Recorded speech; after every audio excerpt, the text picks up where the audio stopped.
talking to young people about mental health. This video was developed by young people accessing mental health services from the South London and Maudsley NHS Trust, who thought together about how they would like to be supported by adults within their lives. I really don't like anything starting with just. Like any advice that begins with just, you can safely assume that the person has already thought of it, or already tried it, and that perhaps it hasn't worked. Like, just go to bed early, or just go on a walk. Yeah, I've heard things like, just calm down, just breathe, or just try harder. I think, in general, the majority of the comments that I received when I was really struggling with my mental health were comments that I didn't ask for. People need to stop assuming things, because you just don't know what someone wants support-wise, or if someone just doesn't want your support, and that's fine too.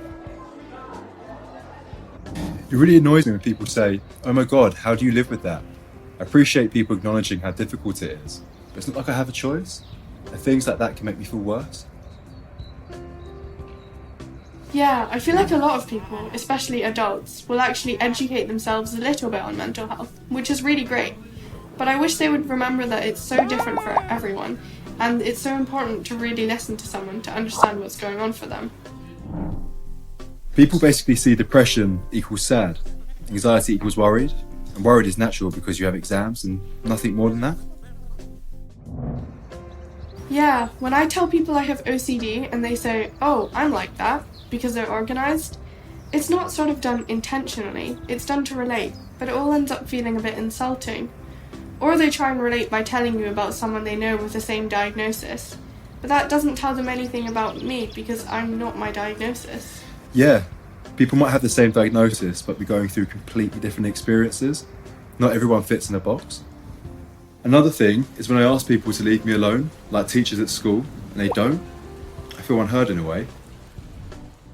And people also come up with ideas to help the problem, but they never kind of involve you in those ideas. Yeah. It's been so much more helpful when there's been more communication involved, so it's not just like I'm a subject.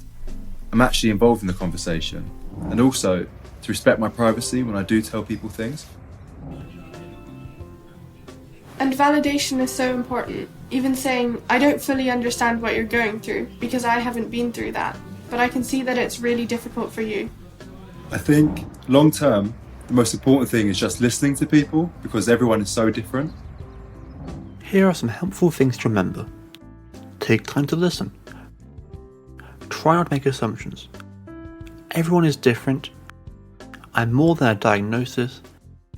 Ask me how I want to be supported.